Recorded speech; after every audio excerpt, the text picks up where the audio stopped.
Eh, réveillez-vous! C'est TF2 et c'est l'Insalan. Je m'appelle Twiggy, j'ai toujours la patate par rapport à la vidéo précédente.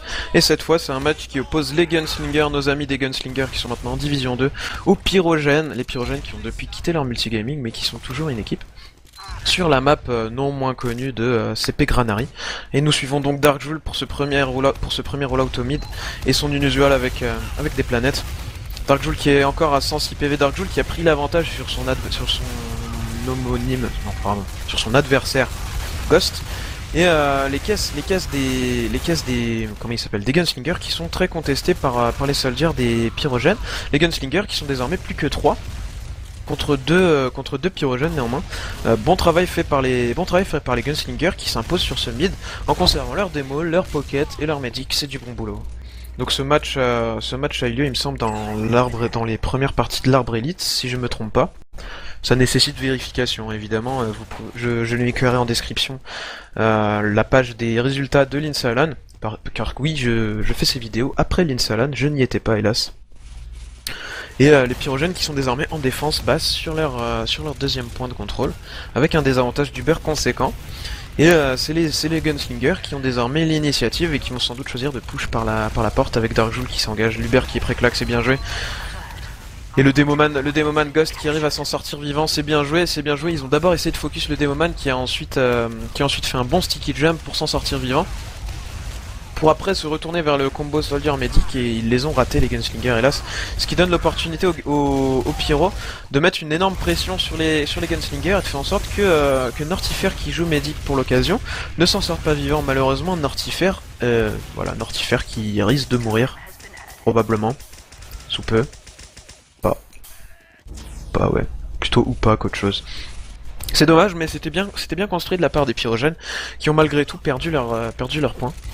Donc d'abord bait avec Ghost le Demoman, ensuite se replier pendant que Pouet trouve une très jolie tête sur le medic des Pyrogènes qui est il me semble que c'est Trizo. C'est bien joué hein. Donc les Gunslingers, on le répète, qui jouent avec une équipe très légèrement différente de celle de d'habitude, puisqu'ils jouent sans Sparadra, le compère scout de Schmurtz, et sans comment il s'appelle déjà, et sans Jano, le leader médic habituel. Mais ça n'empêche pas la machine Gunslinger, n'est-ce pas, d'avancer inexorablement vers les hautes sphères du TF2 francophone.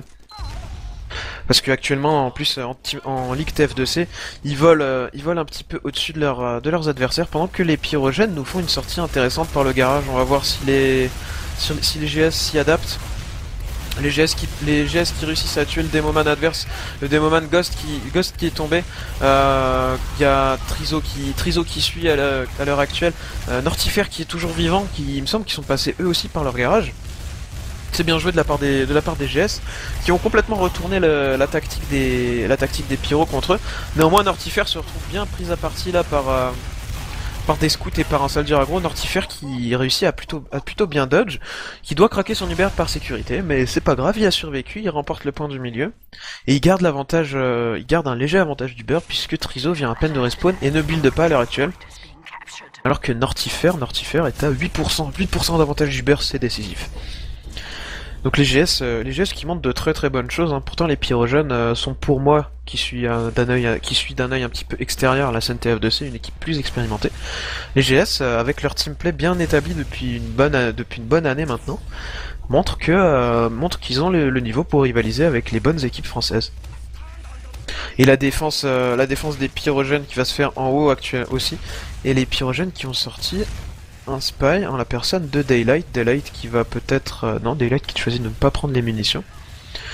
Daylight qui donne au moins l'information à son équipe et qui n'a pas été encore vu. Et Daylight qui trouve le medic, c'est bien joué. Et sur ce coup, les GS ont été pris par surprise, ça manquait légèrement de cover, le pocket était un petit peu occupé. Et tout de suite, Bito suivi de Ghost sortent le Chocobo le pocket qui tombe instantanément. Schmurtz et Kana qui suivent, oui pardon. Et les GS qui se retrouvent avec Darkjoul et Pouet, Darkjoul qui va logiquement laisser le mid, qui ne peut rien faire tout seul. Pendant que Pouet, je ne sais pas pourquoi il était resté. Et les GS qui reperdent ce mid, mais il n'y a pas de problème, il reste 25 minutes de jeu, ils mènent 1-0. Les Pyrogènes qui perdent pas de temps, les Pyrogènes qui laissent Marquis escaper le point, et qui attaquent tout de suite tout de suite par le côté spambox et qui vont se placer au niveau de la porte. Donc jusque là c'est du classique.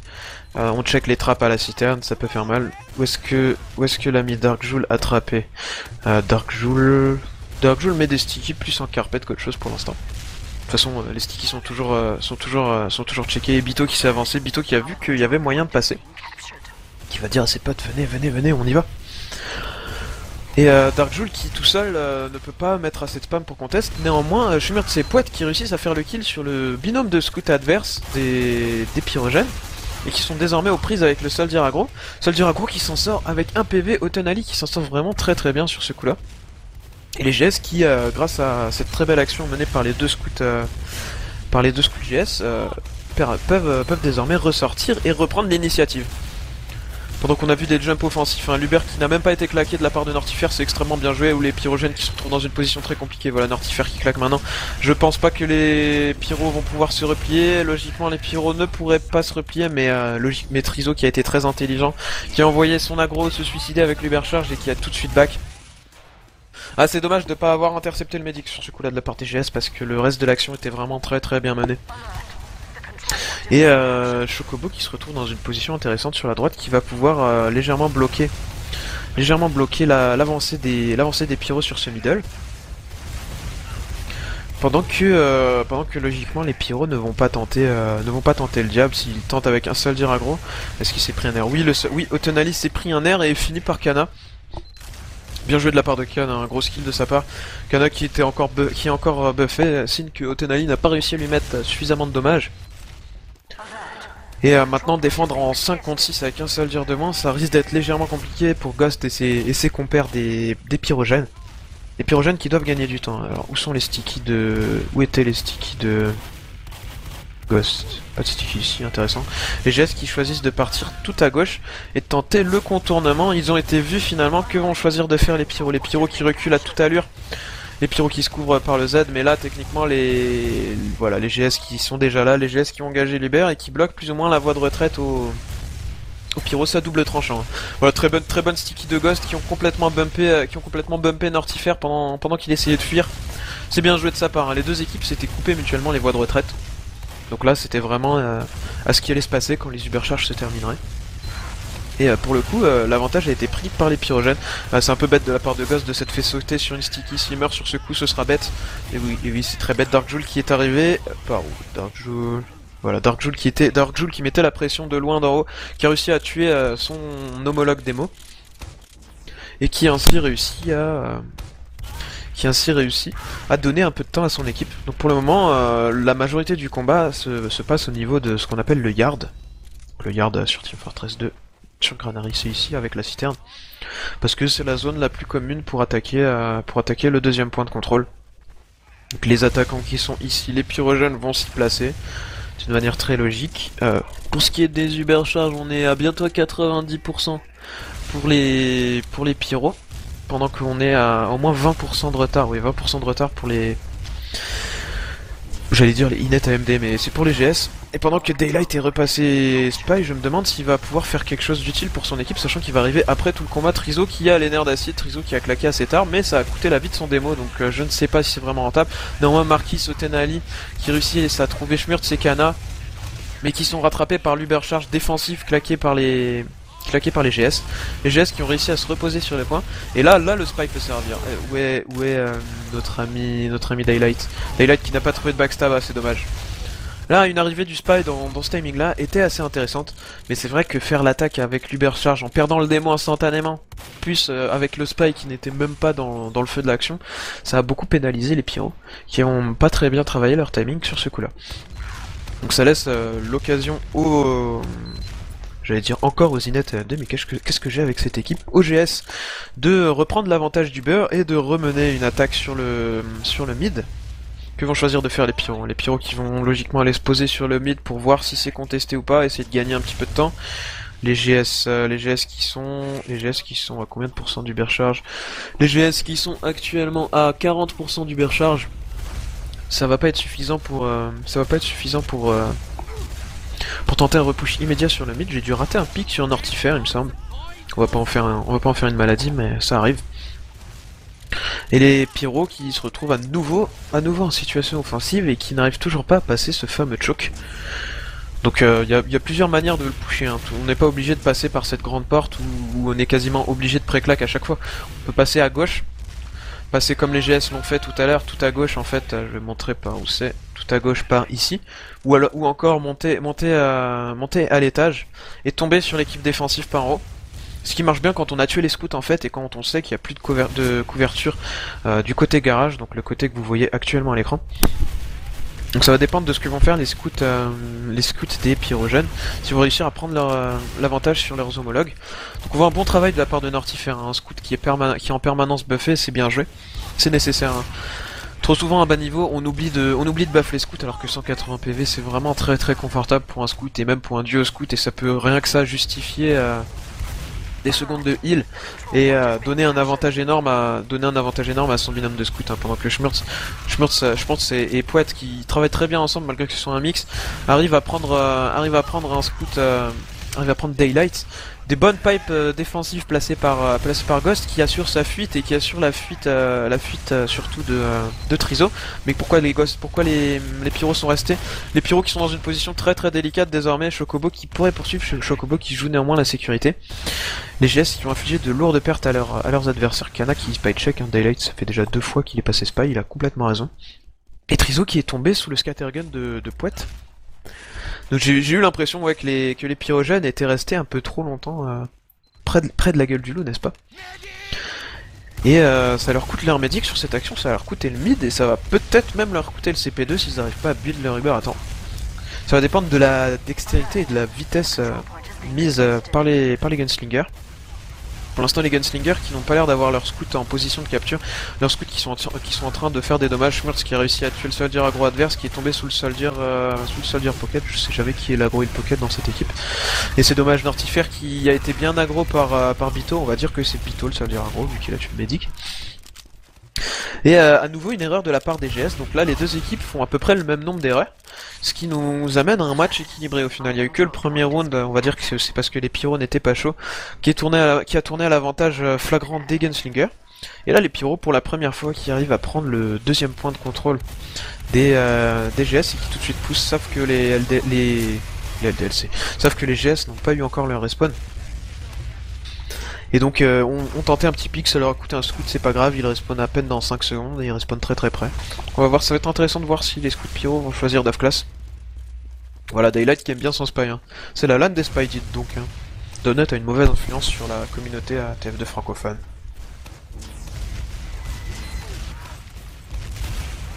Et l'Ubercharge qui est claqué de la part des pyrogènes, les pyrogènes qui sont sortis par la gauche. Le Eevee qui va sans doute être focus, voilà, le démo et je crois que c'est Bito qui focus le Eevee, Schmurtz qui est tombé.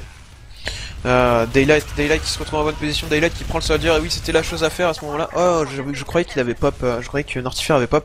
S'il avait pu pick le medic ça aurait été beau, mais là piquer un soldier, une classe combattante sur un dernier point c'est vraiment très très important. Voilà, le Demoman tout seul qui ne peut pas faire, même s'il est invulnérable, ne peut pas faire assez de dommages tout seul pour enrayer l'avancée des pyros, et les pyros qui logiquement après une attaque très bien construite remettent les pendules à l'heure, un partout. Donc on a vu des starts assez originaux précédemment, avec des sorties droites de la part du combo, donc on va voir ce que vont nous faire les pyrogènes sur cette action. Voilà, Ghost qui a pris le pack, ça veut sans doute dire qu'il va aller top. Voilà, Ghost qui va top, Ghost qui a pris des dommages de chute, hein, c'est un petit peu dommage sur ce coup là. Darkjoul qui est en bas normal, Darkjoul qui va pouvoir mettre un peu de pression. Le spam pistol fait par Poète et Schmurtz c'est très bien joué, hein, ça empêche Ghost de vraiment sortir. Les GS qui ont fait un start normal et qui infligent tout de suite 2 énormes pertes pour seulement avoir perdu leur soldier aggro. Les pyros qui ont vu qu'ils n'avaient pas du tout l'avantage de la position, qui était sorti par la droite, il me semble, je sais pas. Ou alors le medic est sorti par la spam box et c'est ensuite très vite replié par la droite. Quoi qu'il en soit, Triso a sauvé son Uber charge et c'est parti. Un contest d'Uber au scout, c'est assez original, mais ça permet de faire pop l'Uber aux adversaires. Nortifer qui a pop par sécurité, et Triso qui a complètement fail sa fuite sur ce coup là, Triso qui n'a pas choisi un côté particulier, qui a voulu d'abord garder le lien avec son scout, mais cette espèce de bait, on va dire que c'était voulu de sa part, a permis néanmoins à ses scouts de trouver un espace pour tuer Nortifer.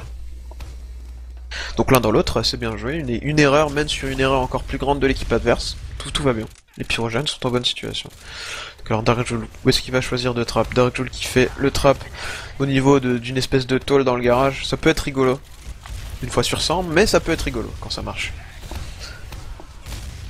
Darkjoul qui logiquement, avec son médic qui vient à peine de respawn, qui est à 40% d'Uber.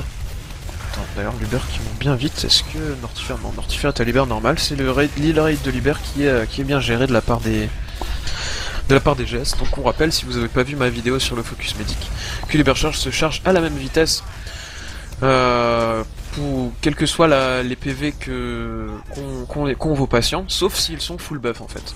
Et quand ils sont full buff, vous chargez moins vite. Donc les pyros qui, il me semble, soit ont perdu leur médic, ou ont claqué leur Uber. Encore une action que j'ai ratée parce que je disais un truc sans intérêt. Et ça va donner l'occasion aux GS de s'imposer. Les GS qui ont du pop leur Uber par la spam box. Par contre, bonne pression mise par les pyrogènes. Les pyrogènes qui devraient réussir à sauver leur démoman et leur médic. Ouais, ils vont pas demander leur reste là par contre sur ce mid là. Mais c'est très bien joué, Marquez qui fait tomber Nortifer. Donc là, avantage encore plus grand pris par les pyrogènes. Non seulement ils avaient déjà l'avantage du beurre, mais là ils ont un avantage du beurre encore plus grand. Donc ils vont sans doute se regrouper et tenter le kill sur le mid, sur l'équipe adverse pour reprendre le mid.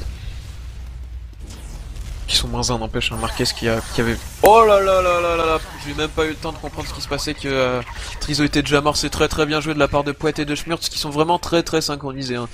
L'effet LAN leur fait énormément de bien. Ils ont à nouveau réussi à s'infiltrer et à tuer Triso. Alors là, il y avait absolument rien que Triso et ses coéquipiers pouvaient faire. Un burst tel de la part de deux scouts. C'est juste assez étonnant que les deux scouts se soient retrouvés à cet endroit-là. Et Poète qui est toujours heureux. Ah non, Poète qui venait de mourir et qui était mort et qui venait de respawn. Où en est l'Uber des GS? Les GS qui sont à 75% d'Uber, qui vont probablement pusher par la porte en utilisant leur avantage d'Uber, donc un push d'école, ou pas d'ailleurs, ils me font mentir. Ils vont choisir de passer probablement à gauche, je sais pas s'ils ont été vus, ouais là ils ont été clairement grillés. Mais ils sont chargés donc ils peuvent y aller. Donc là toute la question c'est ce qu'ils vont choisir d'aller taper. Non, ils prennent l'option la plus courte. Voilà, il faut vraiment pas perdre de temps parce que là on peut spammer d'en haut. Les pyros qui néanmoins avaient l'information, les pyros qui ont pu partir très loin, c'est bien joué de leur part. Kana néanmoins qui trouve les deux scouts adverses en une roquette. Le point qui va être perdu de la part des pyrogènes, mais l'Ubercharge et le Medic qui ont été sauvegardés. Donc là avec 3 pics, les pyros vont logiquement rester en position défensive et ne vont pas tenter un repush, mais s'ils avaient eu moins de piques, ils auraient pu directement ressortir. Et l'Uber qui est claqué relativement tôt suite à l'aggro de Kana. C'est bien joué de la part des GS qui ont vraiment réussi à envoyer juste Kana et juste lui, alors que tout le reste de l'équipe est à back très loin. D'ailleurs, Nortifer charge carrément en dehors du CP2. Le CP2, ça a été annoncé, hein. Les pyros qui sont ressortis sur le CP2, qui avaient claqué leur Uber très tôt, qui se sont dit bah on va pas perdre plus de temps que ça. Le deuxième point qui est repris, ça va obliger les GS à utiliser leur Uber charge pour reprendre ce dernier point et pas pour attaquer le last, c'est bien vu. Ou là par contre Triso qui est sorti peut-être un petit peu vite. Et Nortifer qui est chargé pile au bon moment, c'est extrêmement bien joué. Les deux scouts qui tombent à nouveau, le Medic qui tombe, Schmurtz qui fait vraiment d'énormes dommages. Très bon travail collectif de nos amis des GS. Il reste néanmoins un soldier aggro, le soldier aggro qui n'a pas réussi à trouver Nortifer et c'est le full team. Ça va être très compliqué de défendre de la part des pyros. Vraiment une très bonne intelligence tactique de la part des GS sur ce coup-là. L'attaque tic paye. Et je suis intéressé par voir quelle start vont nous faire les scouts des pyrogènes cette fois. Parce qu'il y en a un petit peu marre de se focaliser uniquement sur les démos, après tout ils font que lancer des stickies, n'est-ce pas? On a le temps de le voir après. Donc pour le moment Ghost qui n'a pas pris la caisse de vie, donc Ghost qui va passer à gauche normalement. Donc un scout en bas, un scout en haut, jusque là c'est normal. Darkjoul qui est sorti normalement. Un start symétrique de la part des deux équipes. Et l'avantage, l'initiative prise par l'aggro des pyrogènes mais qui s'est fait stopper instantanément. Ça a néanmoins permis à Ghost de balancer des pipes pour tuer Darkjoul. Et ce suicide avec l'initiative fait par Otenali a permis à son équipe de s'imposer sans trop de problèmes sur le mid. Les GS n'ayant pas jugé nécessaire de prendre le risque d'attaquer. Enfin, de rester plus exactement. Voilà, le Pocket Chocobo qui se retrouve dans une position légèrement délicate, mais il avait encore suffisamment de vie. Ils vont peut-être pouvoir défendre leur CP2 là, et voilà, Nortifer qui claque offensivement. L'Ubercharge qui est forcé de la part des... qui est forcé chez les Pyros aussi. Où sont les scouts? Où sont les scouts? Marquez ce qui est top. Les deux scouts des GS qui sont morts, oula, ça risque d'être compliqué, de mettre énormément de pression de la part des GS avec leurs deux scouts très très forts en moins. Les pyros qui vont ainsi pouvoir reprendre le CP2, donc là, clairement, le duel d'Uber était bien fait par les GS, mais l'absence de scout en fait leur a pas permis d'encercler définitivement les pyrogènes, et donc de les repousser. Donc il m'a cru, voilà, Daylight qui aime bien en classe hein, entre Spy et Sniper. En même temps c'est parfaitement logique, on défend fréquemment avec un Eevee sur le last, et Darkjoul qui a tué Daylight avec les sticky au-dessus de la porte. C'est bien fait. Ça protège la vie de son ami Pouette qui joue Eevee.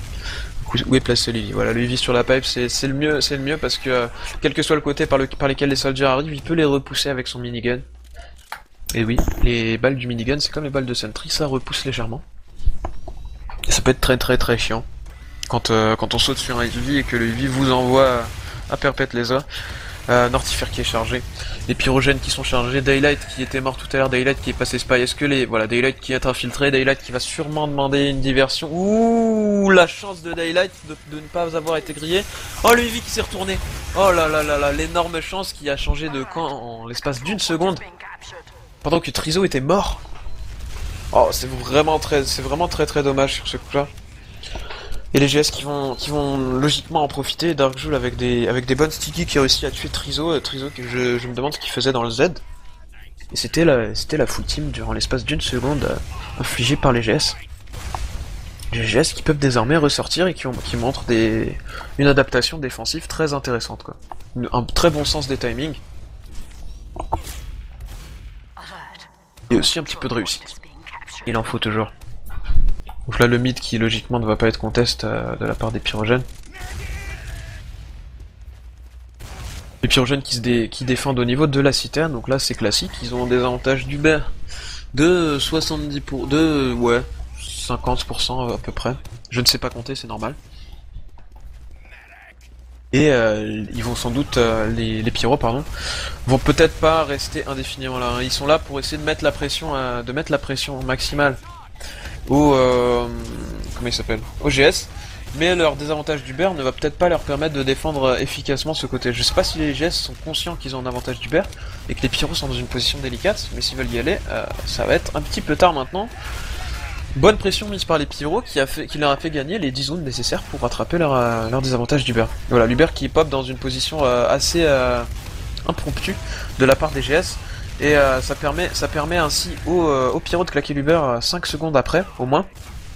Et Nortifer qui s'en sort vivant quand même. Nortifer et Darkjoul qui ont vu que c'était over, qui sont tout de suite partis. Et là la pression qui change de camp. Les GS qui vont pouvoir prendre la pression sur leur mid. Malheureusement, heureusement on voit un bon taf de la part de Chocobo et de Nortifer qui étaient restés pour tuer Otenali. C'est toujours ça de prix. Chocobo qui est tombé après par contre. Mais ça ralentit toujours l'attaque des pyrogènes. Hein. Darkjoul qui risque de se retrouver dans une situation délicate, mais Darkjoul qui compte sur son énorme skill au pipe pour tuer Daylight. C'est bien joué jusque là. Les pyros qui perdent des gens au fur et à mesure qu'ils attaquent, mais qui peuvent quand même attaquer hein, parce qu'ils ont toujours leur pack, et Daylight qui ressort en off-class. Il a pas aimé de se faire tuer par un sticky trap tout à l'heure je crois. Ouais Daylight. Oula, c'est délicat de décaler du côté où sont tous ses potes, parce qu'on décale dans le spam. Et voilà, les pyros qui s'engagent. Et Daylight qui rate la tête sur le Eevee, qui rate à nouveau la tête sur le Eevee. Voilà, il l'a eu, c'est bien joué. Et là, le sniper qui est dans une très bonne position. Les GS ne peuvent pas se permettre d'aller le focus, voilà. Bito qui a très bien rattrapé par un airshot Chocobo. Et ça rend la défense très très compliquée pour les GS. Hein. Ils peuvent pas se permettre d'ignorer le sniper, et en même temps, ils peuvent pas se permettre d'aller le focus, parce qu'il faut déjà qu'ils défendent leur point.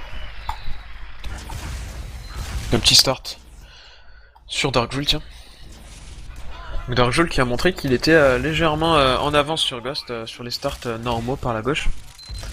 Par contre là il s'est légèrement raté, donc comment va-t-il choisir d'adapter? Darkjoul qui n'adapte pas, Darkjoul qui part quand même normalement. Oui, Ghost qui est passé top. Non, Ghost qui est passé à droite, donc là j'ai l'impression que ça a été annoncé. Parce que Darkjoul s'est tout de suite mis en position pour spammer le garage. La sortie garage a été annoncée, ouais.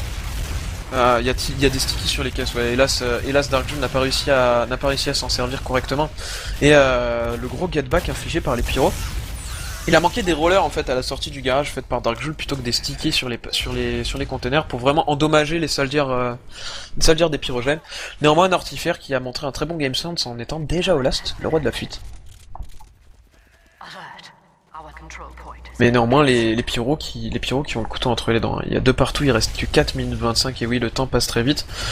Mais l'Ubercharge sauvé par Nortifer de manière assez brillante va peut-être leur permettre de défendre. Voilà, l'Ubercharge qui est claqué. Il faut focus le démo de la part des pyros. Parce que Darkjoul est toujours vivant. C'est dommage, Darkjoul il a un scout sur lui, mais Darkjoul est toujours vivant. De pas avoir focus le démo, c'est une grosse erreur hein, sur un last. Du coup le Heavy, ils ont pas réussi à tuer ni le Medic ni le Heavy. Une petite erreur de la part des pyros qui va peut-être permettre au GS de défendre suffisamment longtemps. Il reste 3 minutes 50, hein. Tout peut encore arriver, un point est largement capturable, que ce soit par l'une ou l'autre des équipes, pardon. Tenali, il me semble... Ah oui, il se repliait vers son équipe, tout simplement, pardon. Et Daylight, j'ai eu la baraque pour aller sur lui pile au moment où il backstabait Nortifer. Et à 3 minutes 30 de la fin, cela peut signifier un avantage décisif donné à son équipe. Hein. Les off-class Spy qui dans cette LAN font vraiment la différence. Et c'est très agréable de voir un gameplay légèrement atypique proposé par cette classe et par des scouts qui savent utiliser cette classe. Néanmoins les GS qui se battent comme des beaux diables, hein, qui arrivent à tuer Otenali, qui avait tué le pyro, qui avait tué Daylight aussi, qui arrive à temporiser pour empêcher les pyrogènes d'avoir le respawn. Et qui vont se retrouver à défendre une nouvelle fois à 6, malgré leur désavantage d'Uber. Oh là là là là, Chocobo qui réussit à trouver Trizo sur une magnifique roquette, je crois qu'il y avait une sticky aussi. Et c'est un deuxième tournant dans cette partie, un tournant fort inattendu, parce que j'étais sur la vue de Trizo et j'ai absolument pas compris quelle vitesse il s'est fait des pop. Je crois il devait y avoir quelqu'un en haut qui avait pas été vu, c'est une énorme erreur de la part des pyros. C'est dommage, hein. Souvent quand on a tendance à tuer le médic adverse, on relâche légèrement la pression et c'est là que l'équipe adverse nous tombe dessus, tue notre médic et reprend l'avantage. C'est un peu dommage.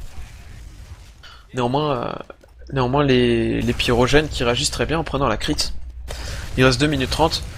Donc là, très logiquement, avec un avantage donné à ce point par Chocobo à son équipe, les GS vont probablement tenter un repush. C'est ce qu'ils ont mieux à faire. Hein. Ils savent pas en plus qu'il y a une crit en face. Ils ont tout intérêt à tenter un repush avant de se prendre une sticky critique des enfers. Où est-ce que sont en train de build les pyros? Les pyros qui build vraiment pas à l'endroit le plus safe. Hein. Ils pourraient se mettre dans l'escalier en haut parce que là c'est extrêmement dangereux avec une crit. Néanmoins ils vont être chargés. C'est dommage que les GS n'aient pas tenté un repush à ce niveau-là. Ils avaient peut-être pas envie de prendre le risque, ça peut se comprendre. Et où se trouve... Et l'Uber qui a été claqué, pardon, j'ai raté, mais Ghost qui a été grillé instantanément par... par l'équipe des Gunslingers qui ont craqué les Uber en conséquence. Du coup, le carpet critique n'a pu tuer qu'un scout. Et Darkjoul qui équilibre la balance en tuant un scout adverse.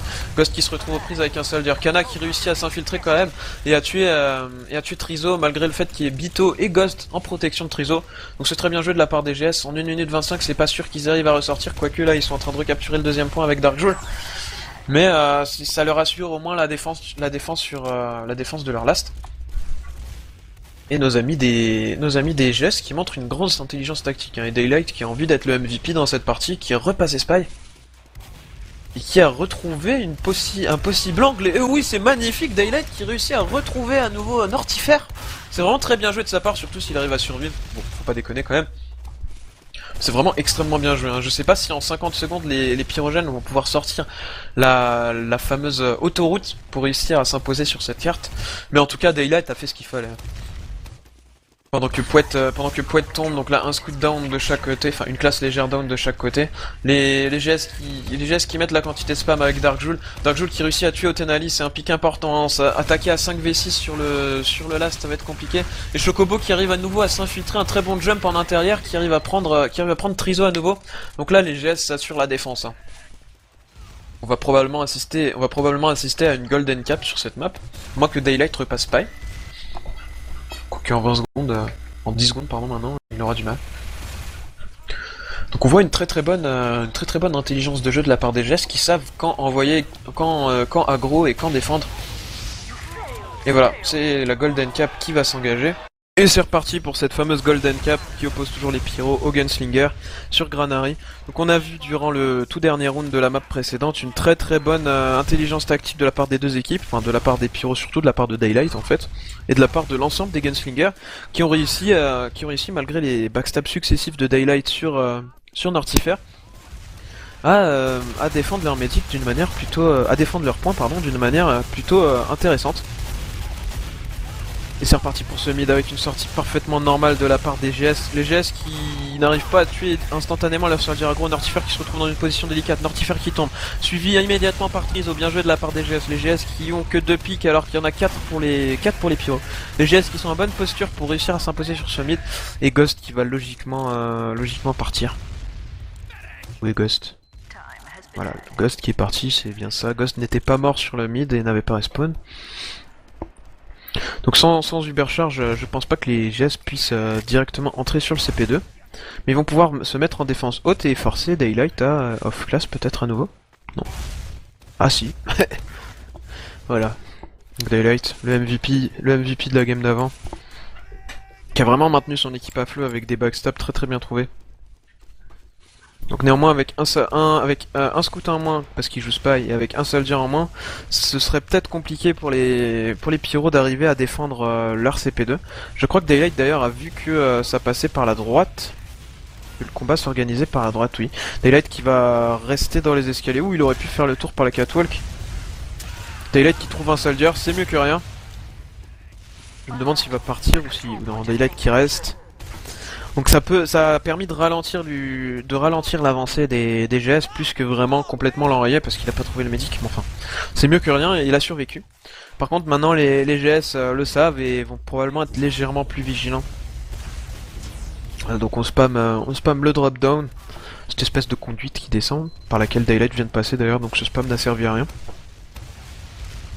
Le déguisement en Demoman, oulalalala, non c'est mort. Voilà. Déguisé en Demoman devant le seul Demoman de l'équipe adverse, c'est rarement une bonne idée. Quel Ubercharge, toujours Ubercharge normal de la part des Nortifer. Et l'attaque à droite qui repart. Oh, très bon Uber de la part des pyros. Les GS qui ne pensaient pas se faire attaquer à ce point, qui pensaient vraiment avoir l'initiative, qui conservent néanmoins leur médic et leur Ubercharge. Et qui vont probablement retenter le push soit du même côté, soit par le Z avec une Uber. On peut pré-claque direct par le Z. Donc on multi-Uber dans le Z parce qu'il y avait des stickies, c'est bien joué, donc on va s'imposer sur le point. Darkjoul qui est parti pour contest. Et l'Ubercharge qui s'est fini pile quand les gros des GS se posaient sur les stickies de Ghost. Ça pouvait être dangereux. Ça pouvait être très dangereux. Néanmoins les pyros qui ont pris la grosse pression sur ce coup-là et les pyros qui se retrouvent obligés de défendre leur last. Qui vont sauvegarder leur médic. Leur médic qui est à 65% d'Ubercharge contre 50 pour les GS. Donc les pyros qui ont quand même réussi à reprendre leur CP2. Alors j'ai pas fait très attention aux pics qu'ils avaient mis au GS, mais ils ont dû profiter d'une très bonne fenêtre. Et là on les voit encore une fois très très offensifs. Ça a leur coûté un soldier d'ailleurs. Même pas très très bien joué de la part de Trizo qui a parfaitement récupéré. Je crois que c'était Otenali. Et du coup Ghost qui peut mettre une pression énorme sur les Gunslingers qui ne perdent pas leur médic tout de même. Et les Gunslingers qui vont pouvoir repartir à l'attaque quand ils auront rechargé. Et voilà, l'Uber qui est claqué sur la droite. Oulala, les Gunslingers qui enferment complètement les pyrogènes. Schmurtz qui arrive à trouver 2 kills avant de mourir finalement sous les roquettes de Bito. Bito qui se fait tuer par Chocobo. Chocobo qui se reprend à nouveau Otenali dans les fesses, mais il était très très bien couvert par Kana. Et très très belle action de la part des GS qui ont réussi à prendre la pression avec 3 joueurs au niveau du garage, tout en envoyant le médic et les scouts contourner complètement l'équipe adverse et ça amène à la capture. Très très très belle action de la part des GS, vraiment une équipe très très intelligente que je pense on reverra en Division 1 l'an prochain. Donc on leur souhaite plein de bonheur, plein de bonnes choses, plein de bisous, merci d'être restés et à bientôt.